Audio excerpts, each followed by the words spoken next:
મોરબીની મચ્છુ નદી ઉપર આવેલા પાળા પુલને બંધ કરવામાં આવ્યો છે। આગામી 45 દિવસ સુધી હવે વાહનો માટે આ બ્રિજ બંધ રહેશે। પુલમાં બેરિંગ અને જોઈન્ટ બદલવા માટેની કામગીરી હાથ ધરવામાં આવી છે। રિપેરિંગની કામગીરીને લઈને બ્રિજ બંધ કરવા માટેનો નિર્ણય લેવામાં આવ્યો છે। મહત્વનું છે કે 2 દિવસ પહેલા જિલ્લા કલેક્ટરે જાહેરનામું પણ બહાર પાડ્યું હતું। પુલમાં કુલ 54 બેરિંગ અને 10 જેટલા જોઈન્ટ્સ બદલવામાં આવશે। વાહન ચાલકોને વૈકલ્પિક માર્ગનો હવે ઉપયોગ કરવા માટેની પણ અપીલ કરાઈ છે। તો વાહન ચાલકોને વૈકલ્પિક માર્ગનો ઉપયોગ કરવાનો રહેશે। જે પ્રમાણેની અહીંયા કામગીરી કરવામાં આવશે પુલ પર, તેને લઈને અત્યારે આ બ્રિજ 45 દિવસ સુધી બંધ રહેશે અને તેને લઈને કલેક્ટરે જાહેરનામું પણ બહાર પાડ્યું।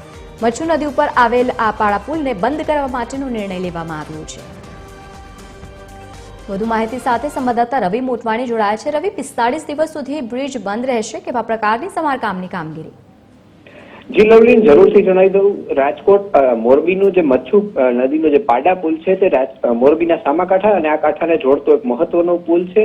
રાજાશાહી વખતનો આ પુલ છે। હવે પુલને સમારકામ માટે કામગીરી હાથ ધરવામાં આવશે। લગભગ 45 દિવસ સુધી આ કામગીરી ચાલવાની છે। તેથી મોરબી વાસીઓને આ પુલ બનવાને લીધે પારાવાર મુશ્કેલીનો સામનો કરવો પડશે તે વાત નકારી શકાય નહીં, પરંતુ રિપેરિંગ પણ એટલું જ મહત્વનું હોય છે। તેથી રિપેરિંગ કરવાની કામગીરી હાથ ધરવામાં આવી છે।